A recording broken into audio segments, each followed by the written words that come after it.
ఒక్క విత్తనం క్రీస్తునందు విత్తబడితే అది ఫలించి ఎందరినో క్రీస్తుకు రాయబారులను ఇస్తుంది.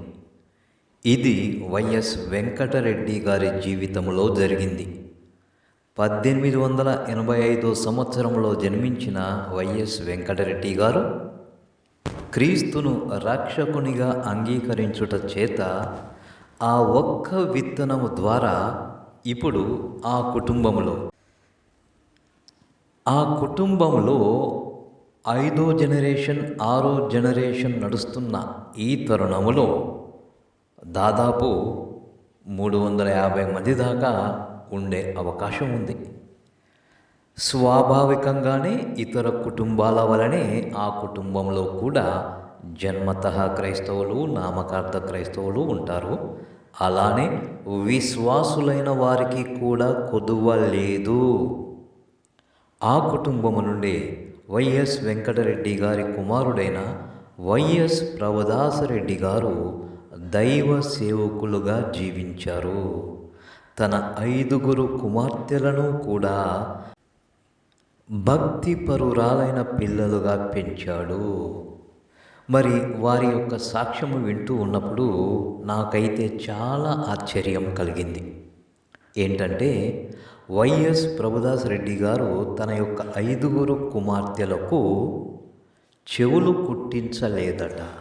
చెవులు కుట్టించలేదు.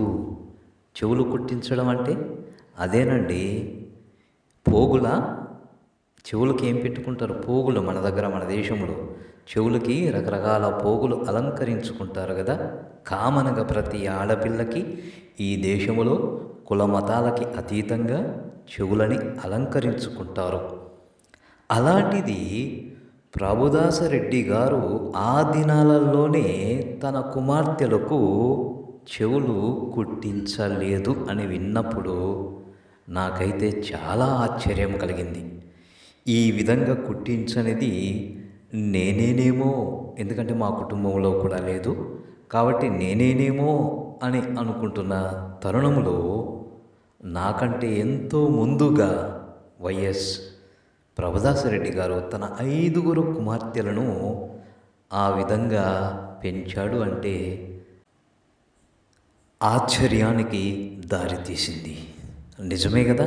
ఎవరున్నారండి ఈ రోజుల్లో సంఘాలలో ఇంత సింప్లిసిటీగా ఉండేవారు? ఎంతమంది? వేళ్ళ మీద లెక్క పెట్టగలమా? వేళ్ళ మీద కూడా లెక్క పెట్టడానికి దొరకరు. సో ఆ విధంగా వైఎస్ వెంకటరెడ్డి గారి కుటుంబంలో నుండి విశ్వాసులైన వారు కూడా వచ్చారు. ఆ విధంగా ప్రభుదాసు గారైతేనేమి, వారి పిల్లలు అల్లుండ్రు అయితేనేమి, మరి వైఎస్ వెంకటరెడ్డి గారి కుమార్తె అయిన రత్నమ్మ గారి కుమారుడు మైకేల్ విజయ్ కుమార్ అయితేనేమి, వైఎస్ వెంకటరెడ్డి కుమారుడైన రాజారెడ్డి గారి కుమార్తె అయిన విమలారెడ్డి గారైతేనేమి, వీరందరూ విశ్వాసులుగా దైవ సేవకులుగా ప్రభువు పరిచర్యలో కొనసాగుతున్నారు. ఈ విధంగా ఒక్క విత్తనం క్రీస్తునందు విత్తబడడం చేత ఆ కుటుంబములో నుండి అనేక మంది విశ్వాసులు రావడానికి మార్గం వేయబడ్డది. ఈ కుటుంబములో నుండే వచ్చినటువంటి వైఎస్ఆర్ కానీ, వైఎస్ జగన్ కానీ రాజకీయాలలో రాణించాలంటే మన దేశంలో ఎన్ని ఆటంకాలు మనం ఎరుగని వారము కాము. ఎందుకంటే ఈ దేశంలో క్రైస్తవ్యంలోకి వచ్చే వారిని అందరినీ వెలివేయడం నాటి నుంచి నేటి వరకు కూడా చూస్తూ ఉన్నాం. వెలివేయడం, ఒక విధంగా అంటరాని వారిగా చూసే పరిస్థితి. అలాంటి పరిస్థితిలో నుండి మరి ఇదే పరిస్థితి వైఎస్ వెంకటరెడ్డి గారికి కూడా వారి గ్రామములో సంభవించింది.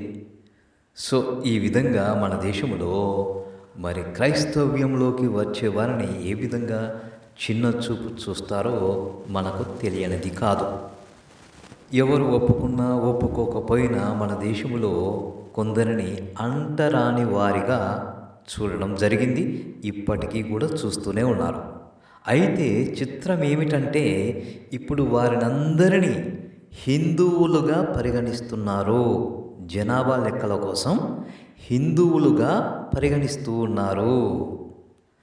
వారే గనక క్రైస్తవ్యంలోకి వస్తే అప్పుడు ఏమంటున్నారంటే క్రైస్తవ్యాన్ని మాలామాదిగల మతం అంటున్నారు. ప్రభువునేమో మాలామాదిగల దేవుడు అని అంటున్నారు. మరి మెజారిటీ మాలామాదిగ ప్రజలు హిందువులుగానే ఉన్నారే.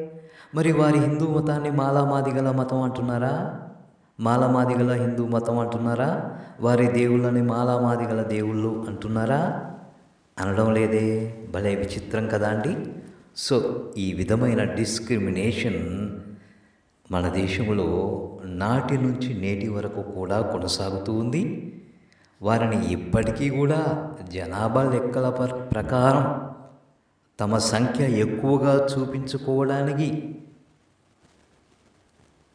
సంఖ్య ఎక్కువగా చూపించుకోవడానికి హిందువులుగా పరిగణించినప్పటికీ వారిని చిన్న చూపే చూస్తారు అని అందరికీ తెలిసిన విషయమే. సో ఆ పరంపరలోనే ఎవరైనా బ్రాహ్మణులైనా కానీ, కమ్మవారైనా, కాపువారైనా, రెడ్డివారైనా, ఎవరైనా సరే క్రైస్తవ్యంలోకి మారితే వారిని కూడా చిన్న చూపు చూడడం జరుగుతూ ఉంది. వైఎస్ జగన్ని కూడా మాలరెడ్డి అని దెప్పి పొడిచినా చిరునవ్వే కానీ ఎన్నడూ కూడా బదులివ్వలేదు క్రీస్తు ప్రేమను బట్టి. వైఎస్ఆర్ని సైతం సీఎం కాకూడదు అని విశ్వ హిందూ పరిషత్ విహెచ్పి విశ్వ ప్రయత్నం చేసింది. ఆ పార్టీలో, ఆ కాంగ్రెస్ పార్టీలో మరెవరైనా సీఎం కావచ్చు కానీ వైఎస్ కాకూడదు అని వారు కోరుకున్నారు. ఎందుకు? ఆయన క్రైస్తవుడు అని.